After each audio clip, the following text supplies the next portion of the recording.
Thank you for joining the Friends Eye View Spoilers. My name is Shaun. I'm obviously with my buddy Jose. Hello, hello. So you recommended a movie called Killer Heat. Yes. So after a night of drinking, I watched it at 6 o'clock in the morning for you. Okay. As we were talking about previously before going on recording. Like I said, it was absolutely Manuel's and Carlos's fault. Which we discussed why I am not responsible for the deployment level drinking that I did from yesterday to today. I just wanted tacos. That was it. Instead of getting, it happens that way sometimes. Instead of just getting tacos, I got 20 new friends and a hangover headache. So, how did you rate this bad boy? I was entertained. I thought it was pretty good, pretty well put together. I gave it a 7.5. Nice. Yeah, I gave it 7.5. I would definitely pay to watch this movie. Yes. I mean, obviously, it doesn't qualify for the 8 and 9 level, but it was a really good script. Sure. What I liked about it was kind of a unique story, you know? Yes, indeed. You know, like the end, the little cliffhanger or the little surprise ending that they had in the climax where she was actually behind it all. Yes. I thought that was fantastic. And I thought the twist in the brother situation was pretty good. At first I thought about it and I was like, maybe. And then it turned out to be that way. And I was like, okay. Yeah, I definitely didn't see that coming. I knew they were twins, but you didn't really see them side by side to determine how twin they were. You know, they showed clips of each of them. And the beginning clips, they didn't really look too similar, but when they did the scene where they're reenacting or doing a flashback to him being killed, at that point in time, you're like, okay, cool. They're absolutely identical. And then I guess there was that twin thing to where they had basically the same DNA as well. Yeah, 100% match. Now, I don't know. I didn't look up to see how rare it is, but I'm sure it's rare, so. I'm sure. But yeah, it was, I really liked that. I liked the fact that he was kind of brought in as a PI to go ahead and research this powerful family. So that dynamics was pretty good. You had the correlation with his new world and what's happening. Yes. Also reflecting on his old world of his cheating wife. I do like the realistic of that. She gets caught being a 304 whore, and then she goes and gaslights his ass immediately. Like as soon as he takes the phone, she goes, "This is your fault. Yeah. You work too much. You drink too much. You all this shit." Is like, I really like the realism of that because she dodged accountability and his partner consequences. and he was literally about to shoot both of them if it wasn't for the fact that his daughter walked into the room and he was like, let me rethink this. Of course. He just left, so it's good. Yeah. So I can understand his way of thinking at that point. No, I mean, I definitely appreciate that realism of dodging accountability. I thought that was fantastic. And then him wanting to pop them, that's fantastic. You know, obviously we don't condone violence, blah blah blah, you know. For all those safety things. But look, there's a reason why they have the passion law or whatever it's called, crime of passion. Okay. There's a reason for that because people do fucked up things when you cheat on them.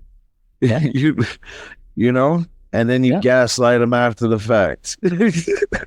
Yeah. So it was one of the movies that tied everything pretty much together all in one. So I was like, wow. Yeah, no. So I definitely liked that. I liked all the characters and how realistic the story was. I liked that the mother shot her son. I thought that was to me. I was like, I never ever. And I'm a parent of 4 children, and all my kids in my heart are 25% each because that encompasses my whole heart. I don't ever compare one against the other, but obviously this mother liked or loved that other son a lot more than Leo. So yeah. Well, I mean, to be able to shoot him like that, yeah. She's probably. I'm not like representing what we believe the blue blood or the reptilian DNA of the upper echelon would be like, you know, because you figure like in those multi-billion-dollar like legacy families, you know what I'm saying? Because we don't really have royalty, you know? Yeah, sure. And in the world you have like 4, 5, 6, whatever, 13 families or whatever it is. But like, that's the closest you get. Yeah. At that level, you know, you have fucked up intricacies like, you know, like, yeah, that son who's the most loved because the favorite one, yes. He's going to be running He's going to be running the empire and the other, you know, I'm assuming, and like I said, I don't know these people. This is just what I'm assuming from stories and belief systems and things. I'm assuming that the love aspect of a parent is probably lacking because it could be lacking. Sure. Everyday folks. It's got to be lacking at that level, right? And so I would think so. Yeah, go ahead. And so like. So obviously he's the heir to the fortune, the family, you know, carry on the family name, the legacy. Yeah. And his brother just kills him. So she just pops his ass because of this obvious, you took out my favorite son and I don't fucking like you anyway. No shit. I mean, because they didn't really, and I like that, they didn't really show any motherly qualities between her and that son, you know? Yeah. That's a deep-seated hatred right there for one's flesh and blood. Yeah, man, like even at the graduation, they didn't even talk to the other son. Yeah. The heir they talked to was I forget the name. It's like Elias. I think it's Elias. Yes. Yeah, they talked with Elias. They congratulated him on the girlfriend that he stole from his brother. Who she clearly liked more and cared for more. Yes. And liked to be fucked by more because she mentioned that shit. She compared their dicks. Yeah, pretty much. She's like, he was better than I ever had with Nathan or whatever his name was. I don't know if it was more so comparing the penises, like you would say. It was because they were identical twins. I think it was more of a passion type. Nah. She thought Nathaniel's dick was trash and that his brother's was better. And she told him, okay? That's what it was. That's why we have these opinions. Look, no. If the woman is complimenting on your bed skills and she says something negative about it, it means your dick is trash. That's just how it is. Yes. Okay. However, it could also be the passion behind it, maybe because you can see the difference. He was confident. Jealous because his dick is trash. Elias was more confident, where Leo was not, because he was friends with her for a long time. Yeah, he liked her, but he never made a move. So that's because he had trashy dick. And then when she finally slept with his ass, she compared him to his brother, who was better. And then she went and married the dick that wasn't trash Matter of fact, the dude was cheating on her since the day they were married, and she's still giving it up, you know? You know what I'm saying? Yep, I got you. That's another way of viewing it, I guess. Nathan had trashy dick. That's what it was. And that's my take on it. All right. Okay. But yeah, overall, the movie was very well put together, and it kept me intrigued. I even liked the Detective George's role in it as well. You know, you had to have someone that's said enough is enough with this Bardakis family ruling this island like an iron fist. You know, so and I liked him. I thought it was fucked up, but I knew it was bound to happen that he died. Yeah, I didn't like that part either, but understood it. You know, but I liked his hesitation, you know, like I like that conflict of hesitation. Like, who is this guy? Why should I trust him? You know, while he was still doing his undercover work, if you want to call it that, from his truck with the cameras and everything else, which I thought it was great. Now, because even at the beginning of the opening scene, because you know the first like few minutes of the movie is kind of like gives you an idea of what the problem is, you know. Sure, yeah. And I thought they opened it well because I had a lot of questions when it first came up. I'm like, oh, who the fuck are they? Why is he taking pictures? Is this a paparazzi? You know, you had a lot of questions, and then they started answering the questions. Like I said, I thought, and then the fact that it's kind of a different storyline. I can't think of off the top of my head any kind of movie. I mean, you have detective movies and PI movies all the time, but I thought it was a different take, which was good because frankly, I get tired of the same story. I like there to be kind of a different take and kind of shock me a little bit or surprise me a little bit. And this movie did just that, which was not bad. Very nice. Very well put together, as I mentioned. It was exactly really well crafted, yes. And the guy with trashy dick died at the end of the movie. It was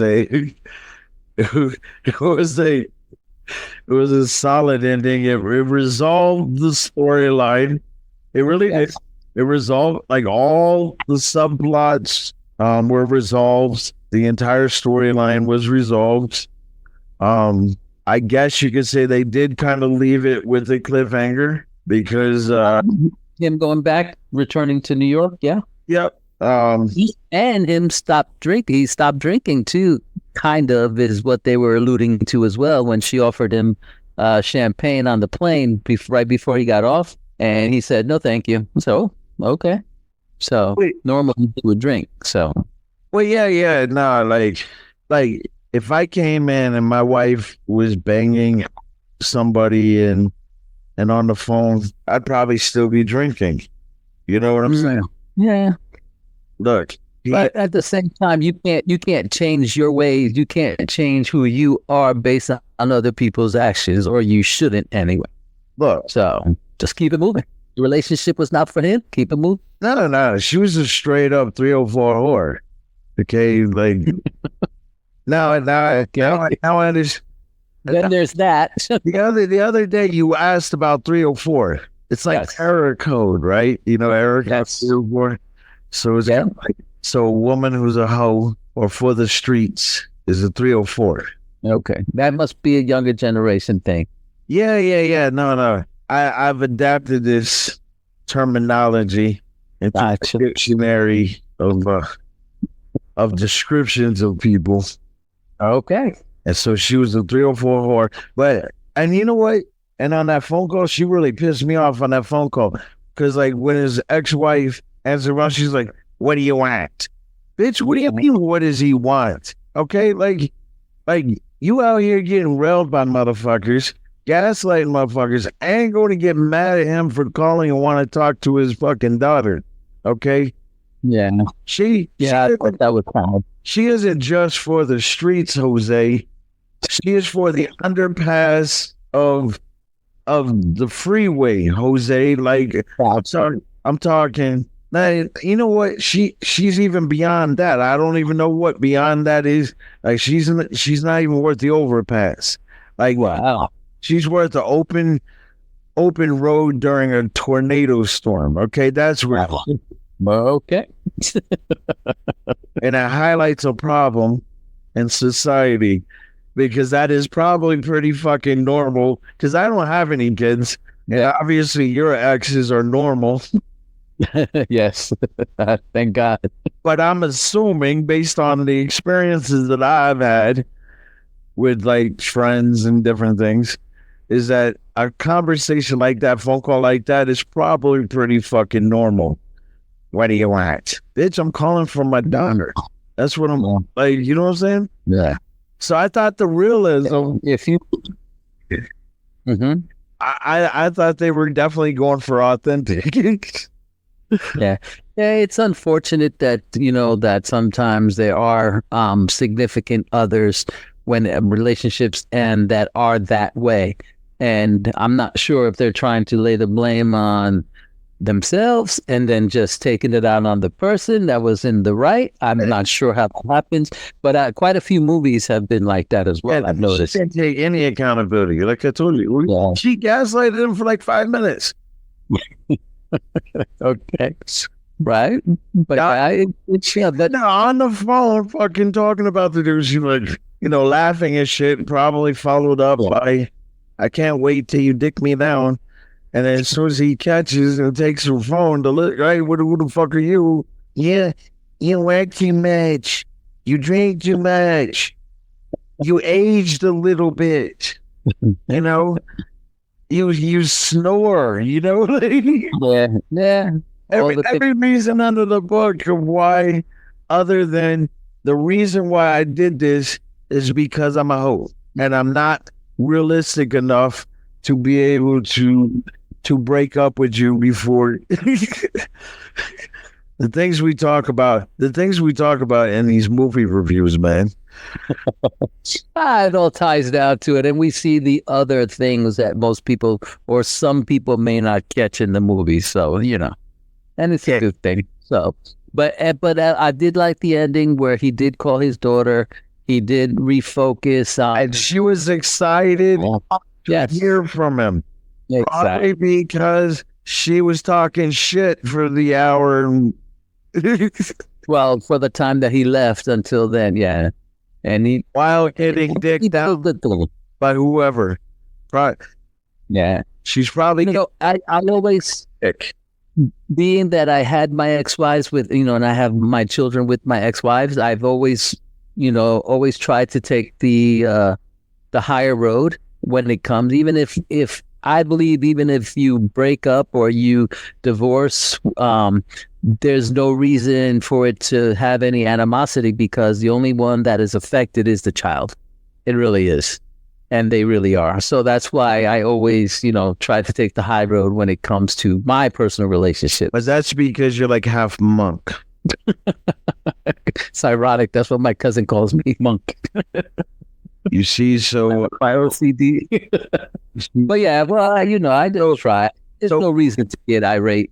For us mere mortals, Jose, taking the higher road isn't always the easiest, Jose. True. That is true. I didn't say it was easy. I just said for the sake of the kids, it's, look, ultimately, it's the children that matter. Of course. But I'm just saying, Jose, I would have definitely not taken the high road when I caught her on the fucking phone, I got you. I can see your point. Valid point. But that's because I'm a mortal, Jose. A mere mortal. So I do recommend that people do watch Killer Kate. I really do recommend it, and I give it a hells to the yeah because it's a pretty good, decent movie. Yes. I stated I'm too white to say hells to the yeah. So, but 7.5, I would definitely pay to watch this movie. It wasn't a waste of money at all. It'd be great entertainment for about 2 hours. I think. Yeah. So yeah, until next week, Jose. Always a pleasure, my friend. We And will I'm talk glad soon. that the trashy dick dude died, okay? He died. And you know why he died? He didn't die just because he killed his brother. He died because he had trashy dick. I got it. If he was laying the pipe right, she wouldn't have set him up to die. And then there's that. Okay. All right, buddy. All right, my friend.